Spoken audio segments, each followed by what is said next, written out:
The compact executive saloon space in Malaysia has always been one that's very hotly contested. But it wasn't until the advent of the Audi Q3 Saloon did the subcompact executive saloon segment become a place of contention. Since this car debuted, Mercedes-Benz has whipped up the A-Class Saloon and BMW now has the 2 Series GranCoupe.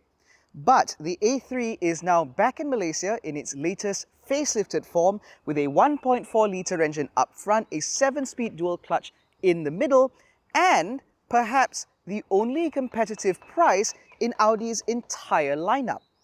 So, does that mean this is Audi's new volume seller, or more importantly, can it justify its position as Audi's new volume seller here in Malaysia? Well, we've spent the last week with this car trying to find out. And before we get to that verdict, be sure to hit subscribe and hit the bell to be notified every time we make a new upload. But ladies and gentlemen, this is our review of the 2023 Audi A3 Saloon.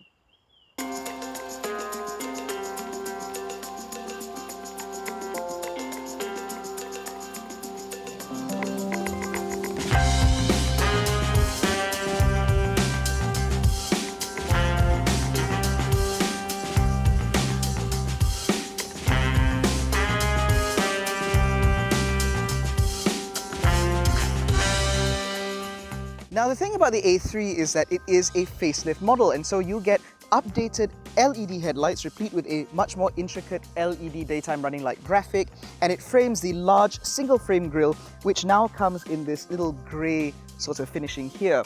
Now the A3 in our market is available exclusively as an S-Line model, which is why you get the more aggressive bumpers as well. And as far as I'm concerned, the front end of this car looks rather successful, and it certainly conveys the aggression that Audi is going for. And that's why you also get the S-Line badge down here.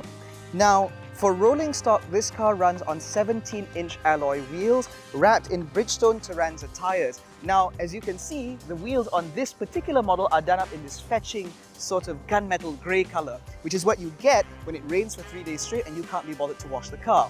Otherwise, it's actually silver.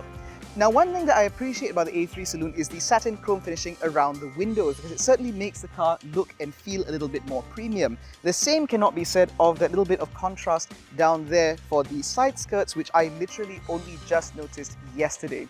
That's how easily they blend into the car.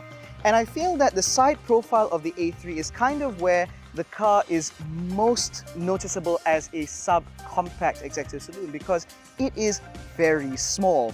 In fact, if you only see sort of the front 3/4 of the car, you may be remiss to think this is an A4 until you see the rest of it and realize that's really small, because it is. Now, the rear of the A3, I think, still looks quite smart, if a bit small. You have this nice little pert rear end with a little bit of a built-in spoiler. You've got the full LED taillights replete with scrolling indicators, because obviously it's an Audi. And you get the A3 scripting here. You also get a pair of fake exhaust tips replete with some more fakery down there to make it look like it has a diffuser or whatever the hell going on. None of that is functional, it's just for show. Now, what isn't for show, however, is the boot itself. Now, you can trigger that with the key, obviously, where you get to see the scrolling indicators. Now, this is where I feel subcompact executive saloons justify themselves somewhat. Now, compared to the A3 hatch, the A3 Saloon has an absolutely cavernous boot. And the same thing can be said of vehicles like BMW's 1 Series versus the 2 Series GranCoupe and the A-Class hatchback versus the A-Class Saloon. And like I said, this is where it pays dividends. You have an absolutely enormous boot, which is very wide and very square. And of course, the load lip is not that high, although in here, you do have a quite considerable lip, which means loading things out of the car, taking things out of the car might be a little bit more difficult.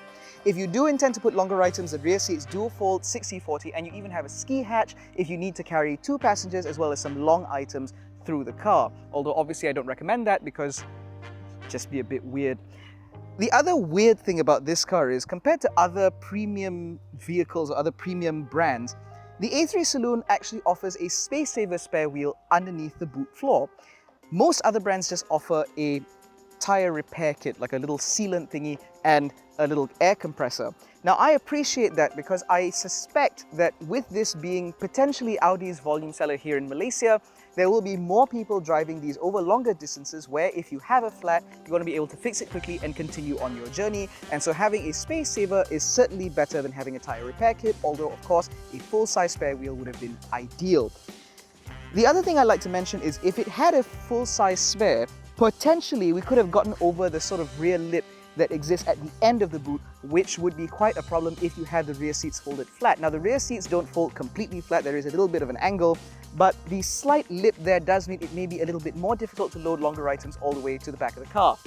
And of course, as you probably saw, this is not a powered tailgate, which means you have to do this yourself. Now, while the exterior of the A3 is certainly sophisticated but small, let's see if that opinion continues on the inside. Now on the surface, it certainly does, because stepping in here, you're immediately greeted by the full digital instrument cluster, which Audi calls its virtual cockpit, which is then supplemented by this large, high definition and very snappy infotainment system up here. And of course, the design language in here is also quite sophisticated, because up ahead of you for the driver you have the two aircon vents which flank the instrument cluster, which point directly at the driver. You have this lovely S-line steering wheel, you have S-line seats as well, which are one piece, replete with the built-in headrest with extendable under thigh support, which is electric on the driver's side and even electric on the passenger side. You also get dual zone climate control in a car that is relatively small, although the passenger's aircon vents are directly in front of the passenger, which I think is a slightly strange design choice, but okay. In terms of materials, the A3 certainly does seem to punch above its weight, because compared to the A-Class Saloon and the 2 Series GranCoupe, the A3 certainly feels like it's built much better. You have far better material choices all the way around here, lots of soft touch plastic, and even the harder plastics like on this door pull, for example, certainly feel very solid. The same goes for the center console, where yes, this plastic may be scratchy, but it feels very solid with absolutely no flex whatsoever. The same can be said of the buttons and switchgear in here, which feel very reassuringly Audi, with a lovely clicky motion to them, and they're very satisfying to use. That certainly cannot be said of the A-Class, where the HVAC controls love to flex when you so much as look at them. What I don't appreciate in this car, however, is the center console. So of course you have a couple of USB-C ports here, you have a couple of cup holders here which are deployable in case you don't want cup holders, and you have a very small sort of central bin down here with an adjustable armrest, of course. But the reason I take issue with the center console is the choice of the gear selector. Now, the A3 Saloon is obviously built on the same platform as Volkswagen's Mark 8 Golf, which means it also gets the same gear selector as Volkswagen's Mark 8 Golf. So it's very small and it's very dinky, but the issue that I have is not with its size, because size doesn't matter. What matters, however, is the operation, because while it's very easy to choose between reverse and drive and sport, should you so want to, the park button is placed very far away from the gear selector. And at night, the box around the P doesn't illuminate, just the P itself, which means if you're not overly familiar with this car, you may not know how to engage park. That said, however, if you switch the car off from drive, it just goes into park anyway. Now, what I will say that I do like is the symmetry, because opposite the start-stop button is the physical controls for the media. So you have track back, track forwards, mute, on and off, and the volume sort of works as a touch-sensitive wheel, a little bit like the second generation, or was it the first generation iPod mini? If any of you can remember that, or I'm maybe just showing my age. Now, the rest of the cabin certainly does feel upmarket, because the graphics on the infotainment screen as well as the instrument cluster are all very, very high def. You have physical buttons here on the S-Line steering wheel, which are very appreciated, but you do have the new generation light switch system up here on the right, which is mostly touch sensitive, which I do not like at all.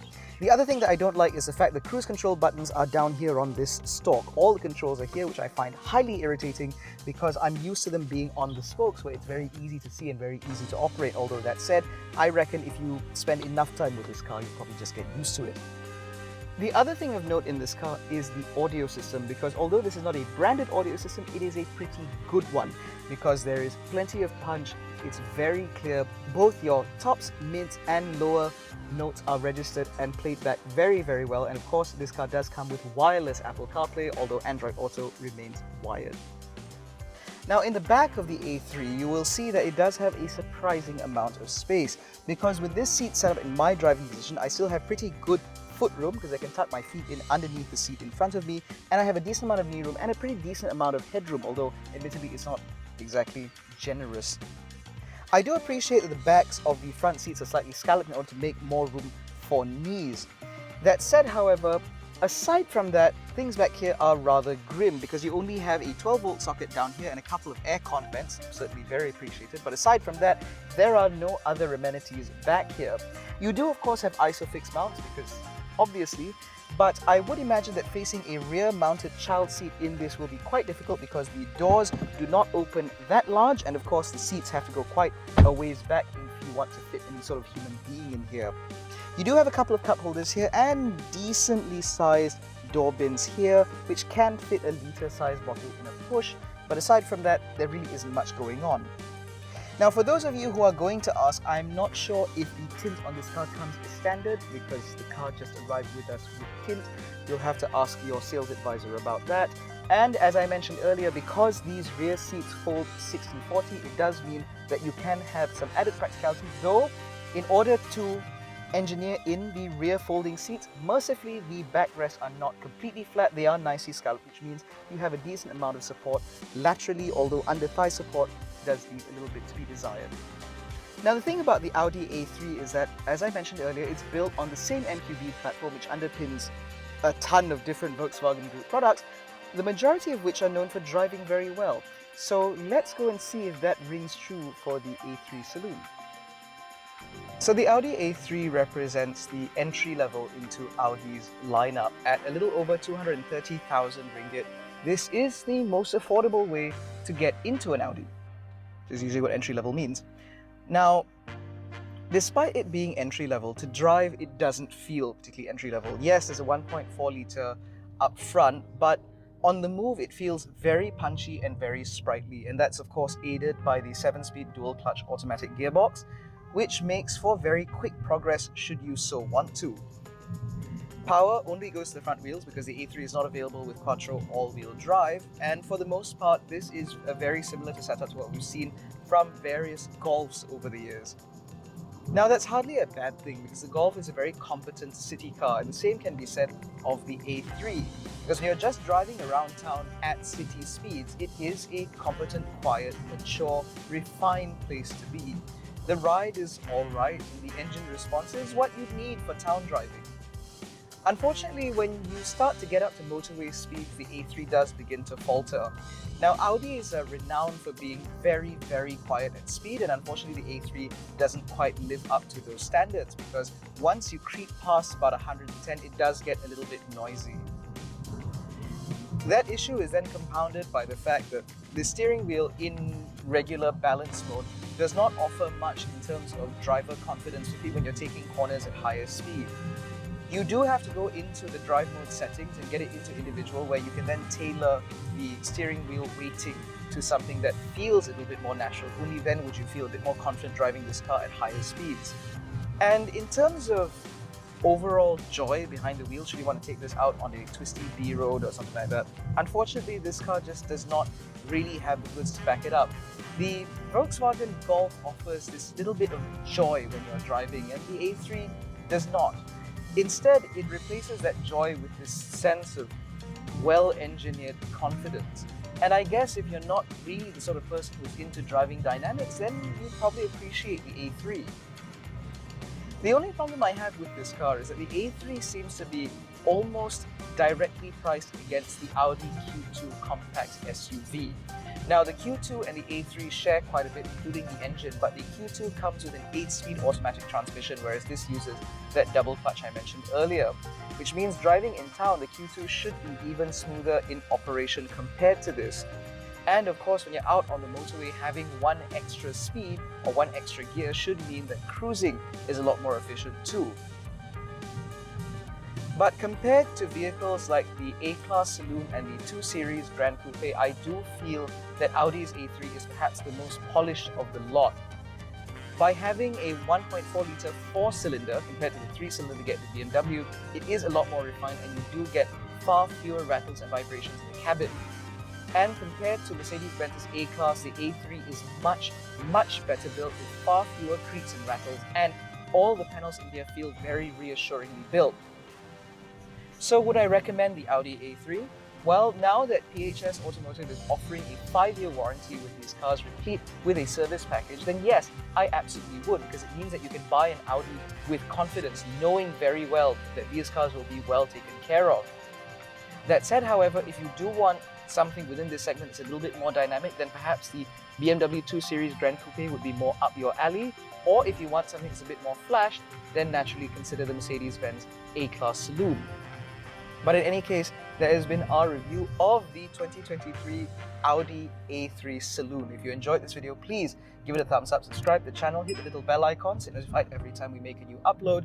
Don't forget to follow us on Facebook, Twitter and Instagram. All the links are in the description below. Thank you so much for watching. We'll catch you in the next one. Take care, stay safe and jangan bodoh.